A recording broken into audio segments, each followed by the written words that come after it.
मंत्र चैतन्य होने पर जो शक्ति का अनुभव होता है वही मंत्र की सत्ता है, विद्या सत्ता है। विद्या क्या है? ये जो मंत्र का ज्ञान है यही विद्या सत्ता है। इस विद्या सत्ता का रहस्य क्या है? कुंडलनी है। कुंडलनी जागृत होना ही मंत्र का रहस्य है, ये जानना चाहिए। कुंडलनी केवल मंत्र जप से जागृत होती है ऐसा नहीं, स्वतः हो जाती है। अगर आप सात्विक हैं और आपको पता ही नहीं चलता, बहुत से लोगों की होगी। इसलिए बिना प्रयत्न किए हुए भी फल मिलता है। यदि आप ठीक है, अनजाने प्रयत्न हो रहा है और बड़ा गहरा हो रहा है, आप में दो बातें हैं, मंत्र, गुरु और देवता, तीनों यदि एक हो गए हैं तो कुंडली नहीं जागेगी। फिर कब जागेगी?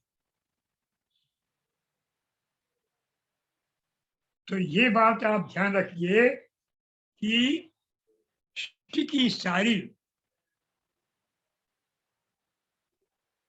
अभिव्यक्ति चित्त में होती है, चित्त से होती है, चित्त में होती है। और चित्त में ये बीज कहाँ से आता है मंत्र सत्ता का? गुरु के यहाँ से जो शब्द मिले हैं उन शब्दों से अंश रूप में आता है, आपके भीतर पहले से मौजूद रहता है। उसको ये, जैसे बच्चा पेट में होता है तो भ्रूण स्त्री का होता है और उसमें पुरुष का वीर्य से स्पर्म आता है, तो वो बीज बनता है। वह बीज विकसित होता है स्त्री के शरीर से रक्त लेकर के, हड्डियां गलाकर। ठीक उसी तरह से वो साधक के शरीर में उसकी साधना से वो विकसित होता है। और फिर साधक उसको यदि साधता है तो जो फल होता है वो स्वाभाविक होगा ही। वृक्ष थोड़ी कहता है कि फल हो, प्रयत्न कर रहा है, फल होगा।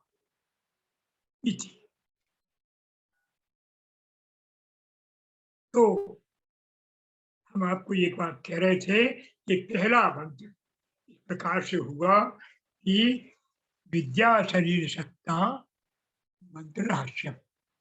विद्या यही, ये शक्ति इसने मंत्र को रहस्य दिया, वो विद्या है। और ये किसी भी स्वरूप में ग्रहण कर लेती है ये विद्या। जो उनसे देवता का आप ध्यान करेंगे उसकी विद्या हो जाए। इसलिए तो विद्या मंत्र कहलाते हैं। श्री विद्या, बगलामुखी विद्या, श्री महाकाली विद्या, ये विद्याएं कहलाती ना। तो विद्या तो एक ही है और उसके रंग हो जाते हैं, जो आप चाहें उसको तो दे दें। वो शक्ति है, शिव की शक्ति है। चाहे विष्णु की हो तो भी आप विष्णु को वहीं पलंग पर बिठाइए, उसका सिंहासन पर। वो कल्प वृक्ष है, उस कल्प वृक्ष के नीचे विष्णु भगवान बैठेंगे। आप फिर श्री राम जी का ध्यान करते हैं, श्री राम जी को बिठा लिए। भगवती राधा का आप ध्यान करते हैं, भगवती राधा बिठा लिए, तो आपका मंत्र चैतन्य हो जाए। ये बात हुई, कुंडली जागृत हो गई अपने आप आपकी। ध्यान रखिए, गुरु कृपा से कभी कुंडली जागृत होती है तो उसमें एक खतरा है, जाग जाएगी फिर सो जाती। हमारे कई मित्रों की सो गई। गुरु के पास गए, गुरु ने कुंडली जागृत कर दी। 4 दिन बाद धीरे धीरे धीरे नीचे गई प्रकाश में। तो जो प्रयत्न आप करिए स्वतः देवता गुरु मंत्र का ध्यान करिए, स्वतः ये प्रक्रिया होगी, फिर वो कभी वापस हो नहीं, आपको मालूम भी नहीं होगा, वो हो जाए।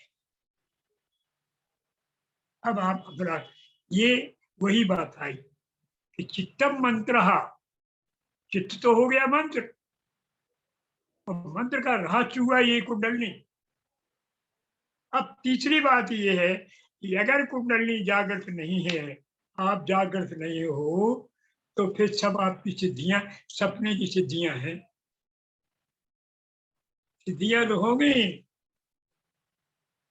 चली जाएंगी। बहुत लोग हैं आपके चित्त में चोर हैं,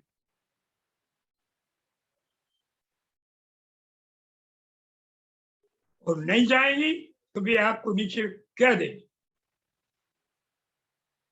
आप लंपट हो जाएंगे, आप कहिए आत्महत्या करने प्रेरित हो जाते हो। ये वही शक्तियां हैं।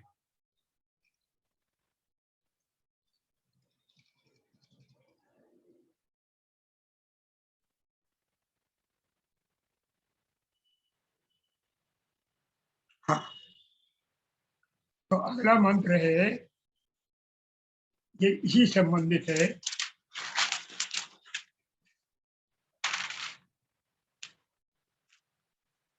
मंत्र अगला, अगला सूत्र,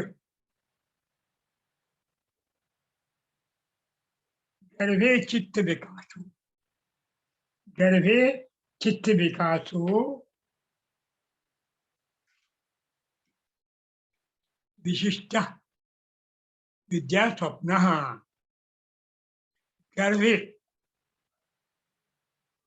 गर्भ में चित्त विकास हो, जो चित्त का विकास होता है, चित्त का विकास माने ये सिद्धियां जो प्राप्त होना, अविशिष्टा विद्या स्वप्न, ये स्वप्न की तरह है यदि आप जागृत रही हैं तो। बस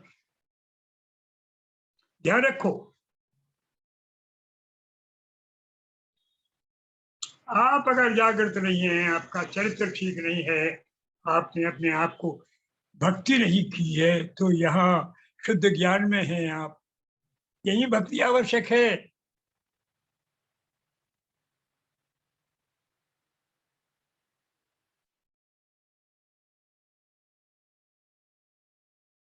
भक्ति यही आवश्यक है थोड़ी।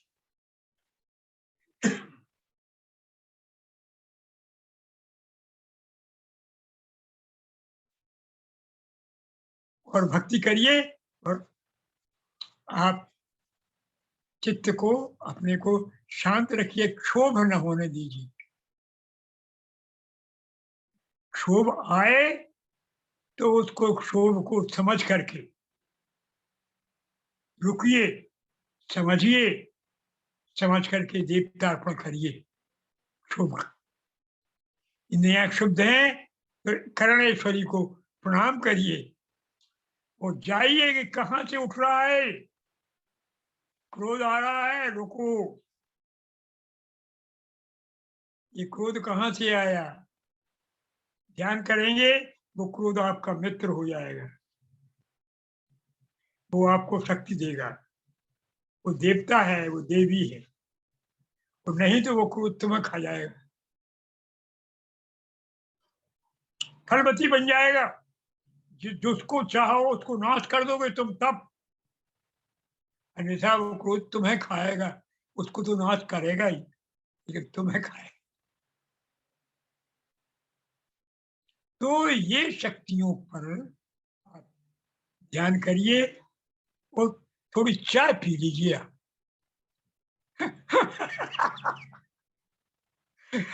अच्छी बात है ना।